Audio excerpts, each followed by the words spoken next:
maxed out over 3 Gs the entire pool. That entire wheelie, from the moment the wheels were up, it never dipped below 3 Gs. So they just had to rescale the G-force graph to get it. The 60 to 130 was a 168. I feel like it's being the slingshot. I don't mean the object in the slingshot, this feeling of elasticity of just being pushed. It's a great feeling.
My name's Tony Pato. I'm here with T1 Race Development. We're at World Cup Finals 2019.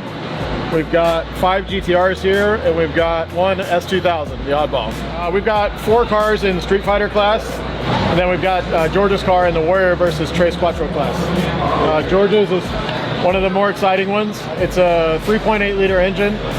We've got our Manley pistons in it, GRP rods, Bryant crank. It's still a factory cast block. At other events, it's a stock location class, so the turbos remain in the frame rails. So it kind of limits how big a turbo we can go. It has Precision 7675 Gen 2 turbos, all Motec electronics. We've done a lot to get the weight out of this car. We've got it down to about 3,250 pounds with him in it. So quite a bit lighter than any other cars we have. We went 7.0 with it about a year ago, and we've been kind of chasing that since. So we've got a handful of 7.0 and 7.1 passes. Hoping we can get all the stars to the line to get a 6.9 this weekend.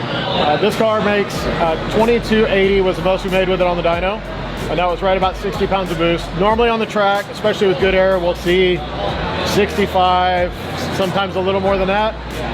This weekend, it's down to about 55. We're not really sure why. We haven't found any boost leaks or wastegate issues. I think we might have a damaged turbine wheel, but we're gonna run with it, see what it does, and make the best of it. We've got the Motec M1 plug-and-play ECU kit on here. We've also got some pretty neat stuff going on. We've got a Motec power distribution module. We've got a Motec dash. We've got a steering wheel with a bunch of CAN controls on it. It's kind of neat. All the nitrous is going through the PDM. We've got front and rear line locks. He just puts it in burnout mode. It activates the front line lock when he's racing, activates both, so he leaves off a button rather than leaving off the brake pedal.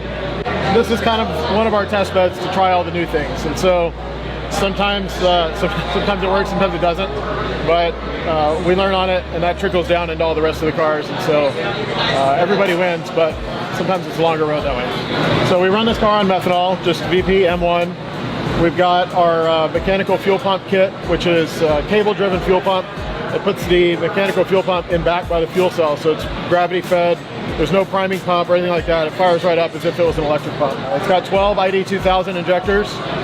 We run about 115 PSI fuel pressure, and we're about 85% duty cycle. So we're almost to the point of needing more, but until we go with bigger turbos, we're not going to need to deal with that. So it all fits the bill right now. So the drivetrain has a lot of upgrades. It's a Shep Stage 6 trans. It's got drive shaft shop axles, yaw power suspension. It's got the AK Motorsports front and rear subframes, all SPL suspension arms. We run a custom air-to-water intercooler on this. It's got 4 Garrett 1,000 horsepower air-to-water cores, electric pump. This is the ice tank here. Regardless of ambient temperature, we'll keep air temperatures no more than about 110 degrees going at the end of the track. The cylinder head on this, we run Tomei 282 cans, all Faria valve train. It's our CNC cylinder head package, brilliant seats. It's got all the goodies in it, but surprisingly, we don't have to do a lot of crazy stuff on these. The off-the-shelf components work really good. This engine sees about 10,500 RPM. So our quickest ET with this car is 701, and the highest, that was at 701 was 209, I believe, and then it's gone to 709 at 211. I don't think we're gonna go faster than the 211 with the boost that we're down, but I think if we get the short track down, I think we can get a 690 out of it. So when we ran the 7.0, we were running a standard 28-10-5 tire. Since then, we've started playing with the bigger tire, and we've kind of been chasing it since then. We've gone to 7.0 and a 7.1 since then, but we haven't improved our short track, and we've hurt the consistency of the short track with the bigger tire. So we just put a 28 back on it. We have a solid program that we know works well there. So hopefully that'll get the consistency back and we can finish dialing in the rest of the run. So this car being in the stock location class, we're limited to turbos that can fit inside the frame rails. Compressor wise, we can fit a 76 or so compressor. We're pretty limited on turbine size. The next class up, like the ETS car where the turbos are up front, you have no size limitations. So you can go as big as you want in turbo. At the end of the day, the turbo is what's providing the airflow. So if you have more turbo, you can make more power, period. The next thing for these is to make more power. Turbo technology is always improving, so that's going to get a little better, but we're still going to be very limited compared to if the turbos are up front. So, you know, we'll keep going with technology there, and then probably start putting some pretty big nitrous on it if we can't get where we need to go otherwise. The 60 to 130 on this car is 1.76 seconds. From a launch, it'll hit almost 3 Gs. All the way out to the 130, it's still over 2 Gs. So it's fast. 0 to 60 is another time that you hear and see often.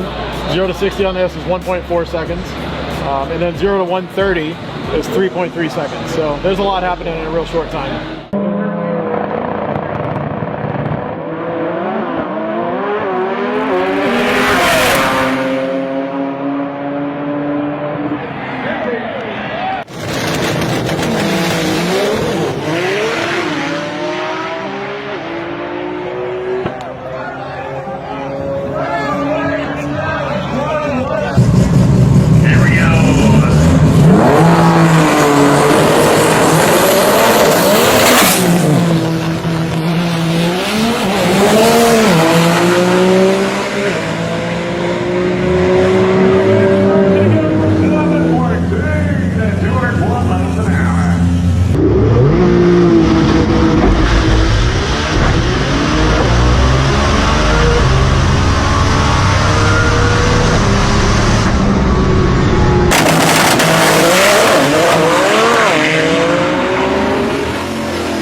My name is George Dodworth. I'm here at World Cup Finals. We're in the last day of competition. Just up will be the eliminations.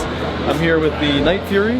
which is a 2009 GTR, which I eagerly bought as a pre-order and swore I would leave this car completely stock. I was going to keep it as a collector's item, and I haven't touched a bolt, I swear. I've had a good time so far through qualifying. In my usual way, I've not put together a full pass yet. We've had some pretty interesting moments. The best, which was actually my greatest, happiest car moment ever, was a power wheelie from basically off the line till clear out past the 330, which was indescribable. It was the best feeling, happiest car moment of my life, watching just blue sky come up.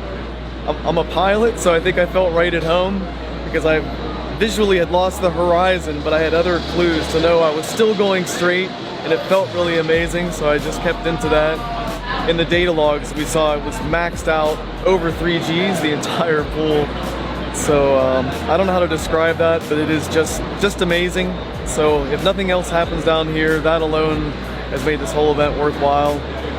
The other big accomplishment for me personally is I'm traditionally not a guy that can 60-foot a car well. We've been fighting different tire setups here. We tried a 29.5 for over a year. We really thought that'd be the secret to making a car that's more versatile from track to track, good prep, bad prep. You know, GTRs, we have this, it's sort of known that we like a special prep, and we were trying to make a more versatile track weapon. Let's just say that didn't work out. We went back to the 28s, and on the first hit, that's when that wheelie happened. Unfortunately, there was a throttle body fault. That's what stopped it short. That wasn't me, but it came down real nice and gentle. The next trip out, I'm not a 60-foot guy, but the next trip out, I pulled a 1.16 60-foot. Another just amazing feeling.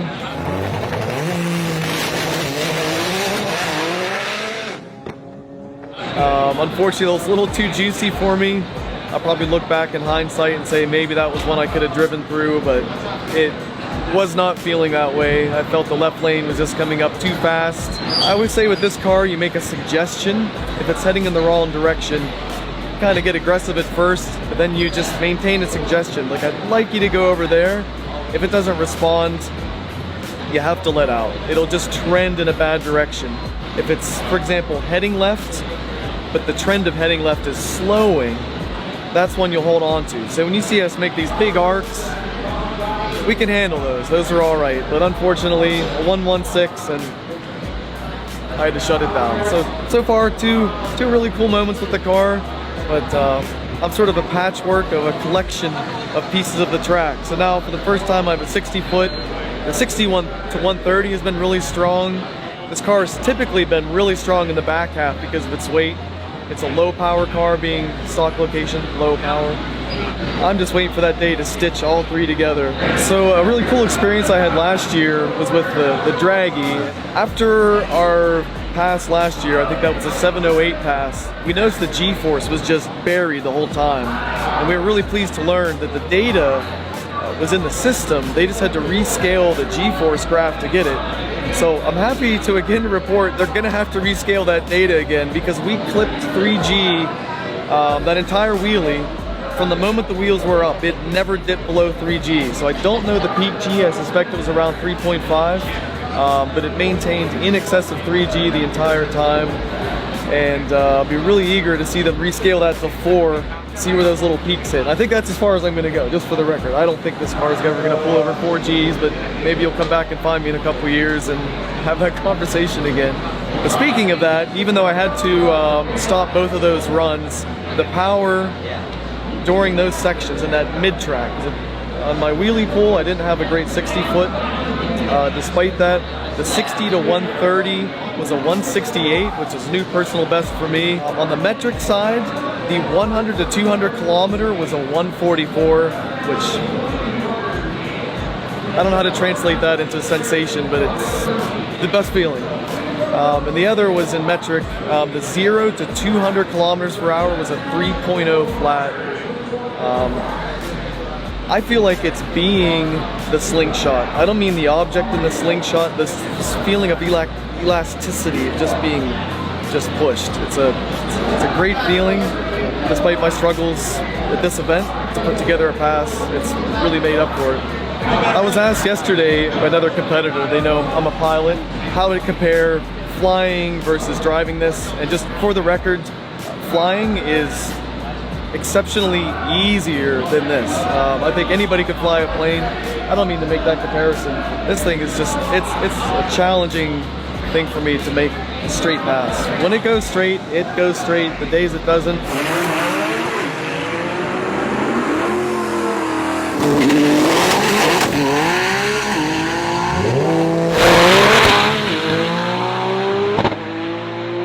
it goes in every other direction. And to compare acceleration is not even fair.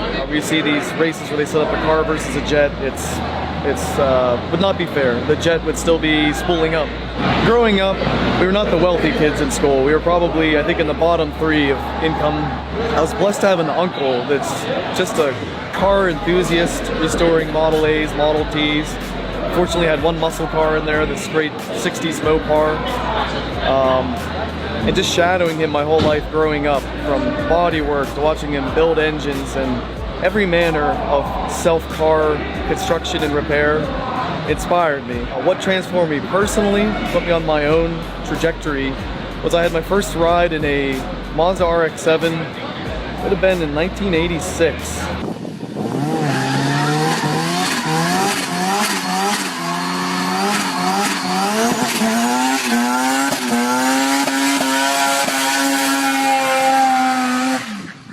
My first rotary, and when you go from riding around in the back of a Volkswagen Beetle, you know about Beetles, the floors rust out, the heater boxes rust and they don't work, and that's my experience of cars. And then I rode in a brand new RX-7. I had to know, I've always been a nerd, I had to know, how did this thing work? The owner of the car couldn't explain that to me, and that set me out on a mission to learn everything about that car, and I decided that's the car I wanted. So when I turned 18 and could finally sign my own loan, I bought a used RX-7 and immediately was going to the track and giving me these wonderful 16-second passes. And as a naturally aspirated car, I did everything you could do within the realm of a grass-cutting, triple job working kid, to put all the money into the car to go to maybe a 15-second naturally aspirated. And then I had another fantastic opportunity to buy a complete 13V turbo from a gentleman named Dave Fong from California. Was quite famous at the time in rotary racing, and I bought his complete engine with an Electromotive Tech 2, and that got me into the 13s and then ultimately to the 12s. Where you go? Isn't that nice to see that? I can't wait to see the car in paint.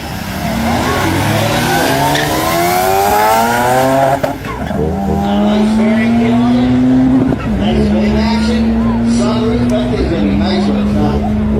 That's the nice thing about having something like this. You can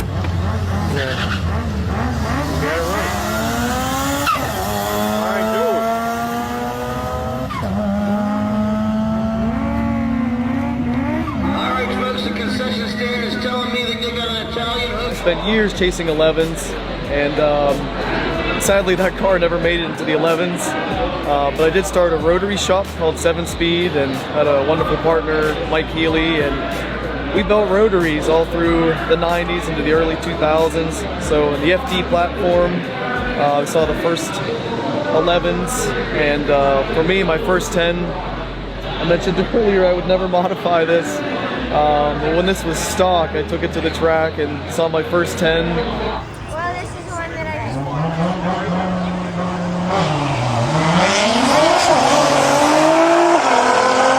Where's that thing going, Ray? It flies, huh? How about a 10, 69, 130? That potential amazed me. You know, my 12-second car I ruined. I gutted it. It had a fuel pump that was louder than many of these cars idling, undrivable with a non-downshiftable sequential transmission with a vertical gate. And here was a car that could run a 10 with satellite radio and heated seats, and once you put an access port in and then a downpipe, and it's that incrementally somehow you end up here. I made a decision to change the turbos, and that got me to my first 9, which actually happened right here at MIR. I was alone, it was night, last pass of the night. I was ready to give up, and let's say that's why my voice always sounds a little hoarse now, because I was screaming so loud. I was so happy to run a 9. I think that was in 2011.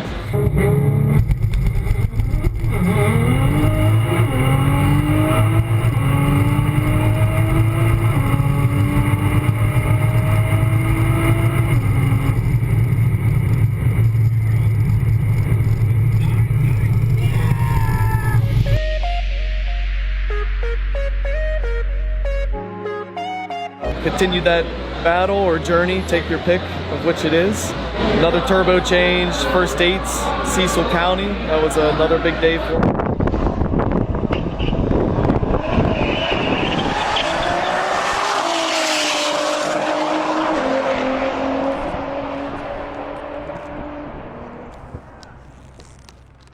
In the flat 8.0 range, 2 years ago, just over 2 years ago, which is really unbelievable to think. And the reason I remember is because poor Christine was in labor with our son. And I think I was like, one more pass, honey, I got this. And we made it to the delivery center with, 15 minutes to spare. And 15 minutes later, we had our little boy. That first 7 came the next spring.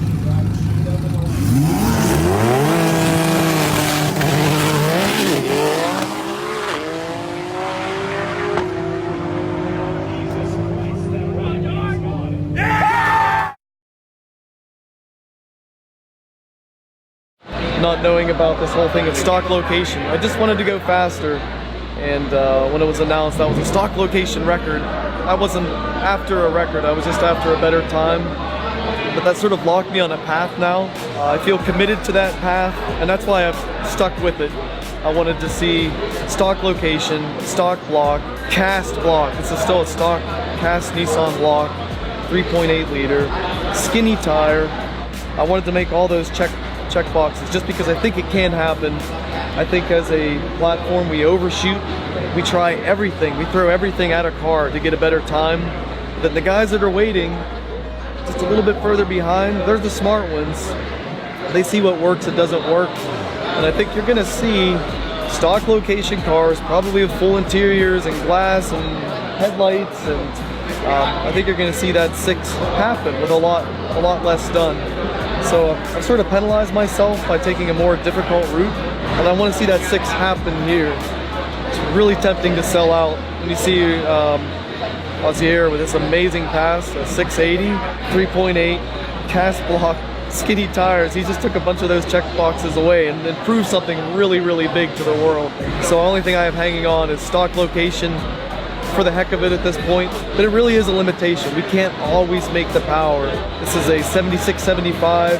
The guys making the passes now are a 76-85, and that's a tremendous difference.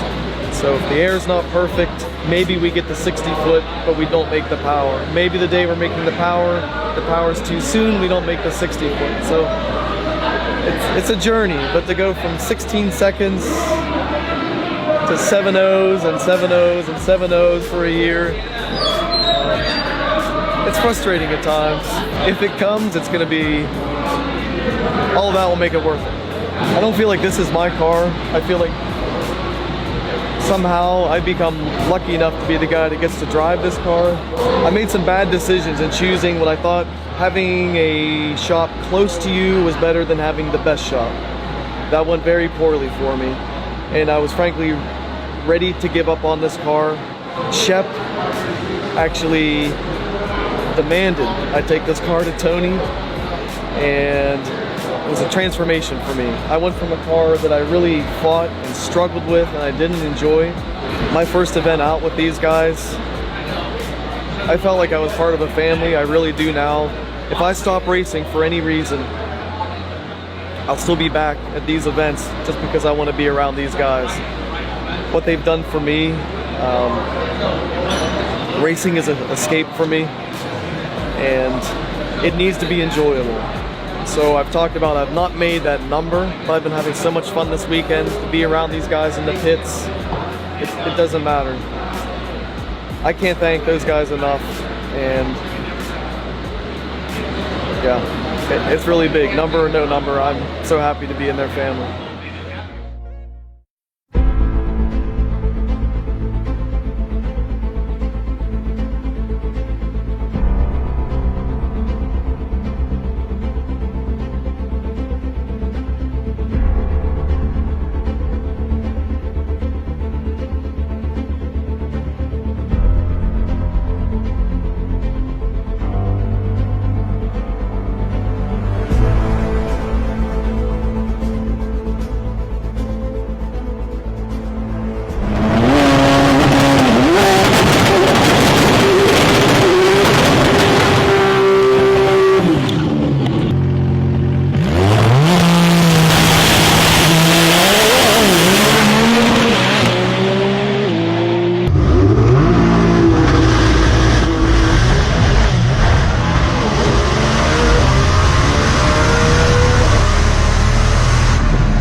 There you go, man. You've done it twice now. Yeah. There you go. We got you a piece of paper that says it. Whoa, whoa, whoa. Yeah, careful. Yeah. That's $100,000 piece of paper.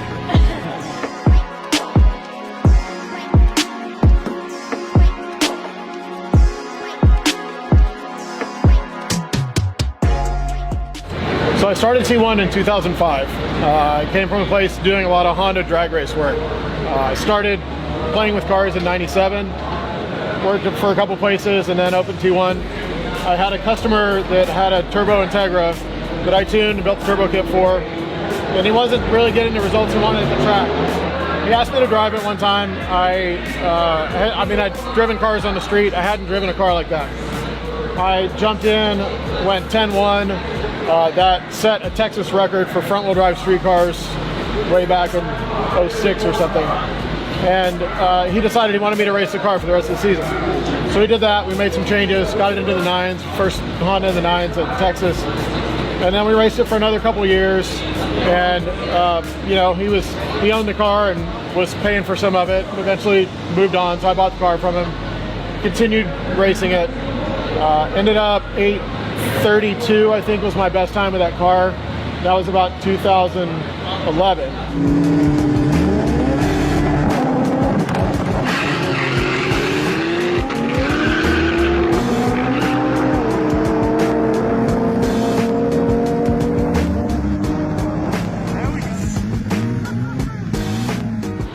And I had bought my GTR in 2010 with no intention of getting into the market. I just loved the car. So customers saw that I had one, some GTRs started coming in, and we started working on those. And you know, when I had the Integra, we built a race car, and people would want to buy some of the parts that we had on the car, but nobody was coming in saying, I want you to build me that car. And that's how the GTR stuff has gone. So we would build my car, and customers see it, and I want that, or I want to go faster, or whatever. So our racing has changed a lot over the years. In 2012, we stopped working on anything but GTR. So that's all we've worked on since 2012. And now when we come to events, it's not me and my team with my race car and my trailer. It's me and my team with a fleet of cars that we're all running around like crazy trying to maintain. But now we're out here with a family of customers, and everybody's having a great time. And it's a really great racing environment. Everybody loves coming out here, seeing everybody else do great. I mean, it's a really rewarding experience. When I was little, I was into bikes. Raced BMX bikes, started working at a bike shop. And when I got my first car, it was just the piece of shit I could afford. It was a Dodge Daytona that was a way to bring my bike other places to ride. And then in high school, some friends started getting into cars and racing, and it looked interesting, and so I started wanting to play with that. I bought a Honda Civic DX automatic because in the magazine, you know, you could do all the bolt-ons and they were going to be fast. And then I realized that the automatic Honda Civic wasn't going to be as fast as the 5-speed, no matter what you did. So then I ended up selling that, and I bought an Integra, and that's kind of where it all started, and it just went downhill from there. I do all the tuning on all the cars. Making them get down the track is my responsibility. But we've got a really great team of people that handle all the rest. We've got Terrence, Stewart, Brandon, Knox, Wade. All these guys play critical roles in maintaining these cars, building these cars, making sure that they're ready for every run. When we come out here with a gang of, you know, 5, 10, 12 cars, we've got checklists for cars, we've got a strategy, and everybody works really hard when we're out here these weekends, and nobody skips a beat. We're out here doing what we love to do. It's rewarding because we've got these customers who've become family, and everybody's out here having a great time. So that makes it work.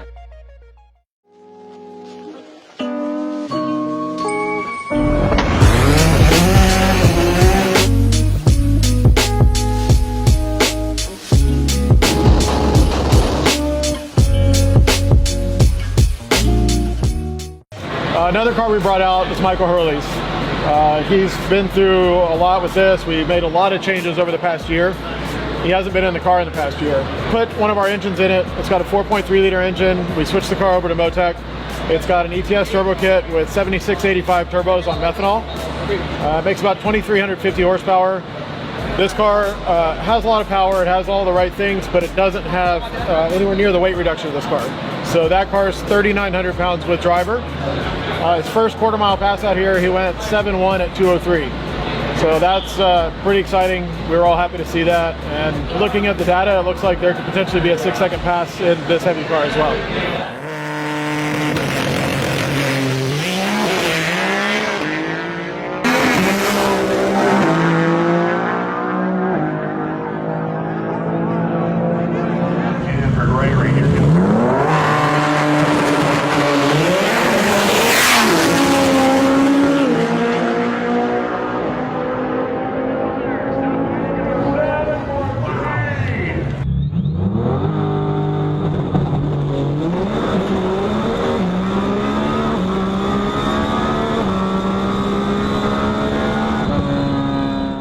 So some of the other cars we've got out here, we've got Maurice's car, which is a fresh build. It's got our 3.8 liter engine set up. It's kind of halfway lightning between this and Hurley's car. It has my old turbo kit. He brought us the car to do a build. Basically wanted to build what my car was, and it was right about the time that my car was coming apart for the tube frame conversion. So it worked out good. We had a solid, proven turbo setup to put on there. We did that. His first quarter mile pass, he went 7:59 at 195. There's still quite a bit left in that car. Funny story, his only other time down a quarter mile drag strip, and his fastest time was an 11.3 in an Evo. So he went from an 11.3 to a 7.5.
We've got Christine's car, George's wife.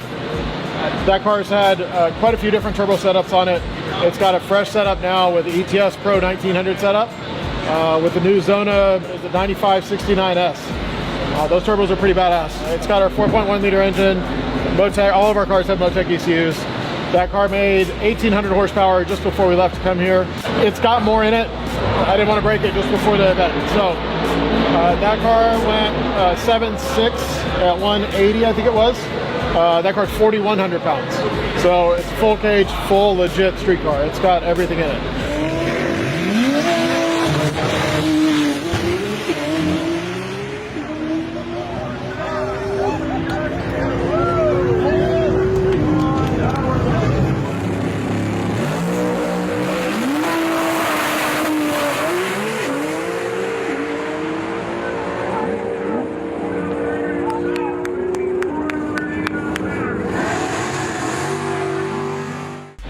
And then us here's car, he's also on 76mm turbos, but they're up front, it's not a stock location.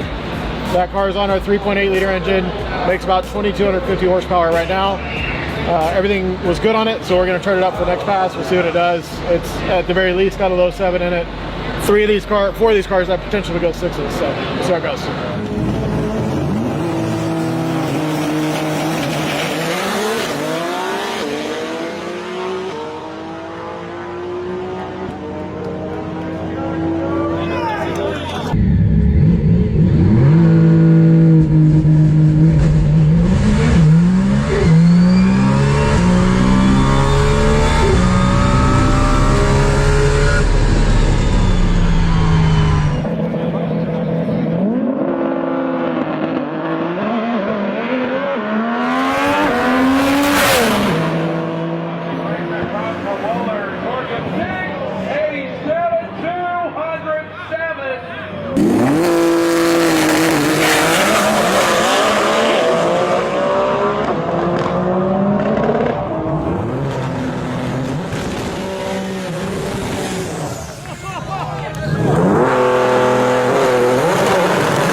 So weekend wrap up.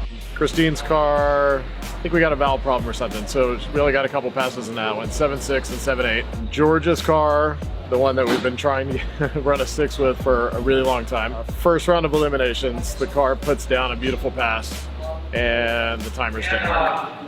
So luckily George is religious about having his draggy in the car, and it's been pretty well documented how insanely accurate those things are. It said he ran a 686. We're gonna take it. The next pass, he had a throttle fault, but it went a tenth quicker to the 8th on a 445 than the previous 6. And then the pass after that also had a throttle fault, but they ran 442 to the 8th. Car's running great. He's put together a full pass, but it looks like it's got a 70 in it for sure, I think. Osier's car was the first one we ran a 6 with this weekend. He went 687, 207. That car was, I think, the first Nissan cast block, first on 28s, 76 millimeter turbos. We knew it had it in it, but we didn't really expect it on that pass, so that was good. And then Maurice's car, this is a brand new build, new driver, new everything. It's got 76s on 28-inch tires, 3.8 liter. He went a 759 on Thursday, I think it was, and we were ecstatic about that. And then he goes a 7.2 and a 7.1 and a 693. Not a bad weekend for him. When he came back to the pit after he ran a 6, he gets out of the car and he's literally crying. And you know, we all want to see each other do good, and when stuff like that happens, you know, it's just a reminder why we put in so much work, and it's really rewarding to get to see that. Michael Hurley's car, that one's been 7.6, I think was his best time prior. We weren't a part of the car at that time. We updated some things, put a Motec on it. He went 7.14. He got loose on his first elimination round and tried to recover and ended up taking out one of the cones in the middle of the track. So he only got a couple passes in, but car's healthy and everybody's happy. So we had a pretty decent weekend. You have to come to this event. The track, the organization, the variety of cars, the caliber of cars. I mean, you can't just come, you have to qualify. Your car has to prove that it's fast enough to be here. Really, really great event. Really glad that we get to come out here. Our next event will probably be GTR World Cup in Florida. Shortly after that, we've got TX2K in Houston. So first quarter of next year's always going to be busy, but we'll be ready. We should have a couple new cars out there for both of those events too. We got my car back from the chassis shop. It was there for about a year, and it's kind of been sitting because we've been busy building these things. Been collecting some parts for it. I just got the turbos in. We're going to get working on that pretty soon. Start placing the turbos and get it together. I don't know that it'll be ready by World Cup or TX2K, but we'll see. I think it's a pretty sure thing that it'll be ready for this race next year for sure though. TX2K 18, I went 697 with my car, and we kind of retired that car as it was, and it's being resurrected as basically a full tube frame, but still independent rear suspension, rear wheel drive GTR. It's still GTR body, but tube frame otherwise. It's got a 7-speed Liberty transmission with a quick drive and a torque converter. I hate to throw numbers out there, but it should run a 5 when we get it all sorted, so that'll be pretty cool.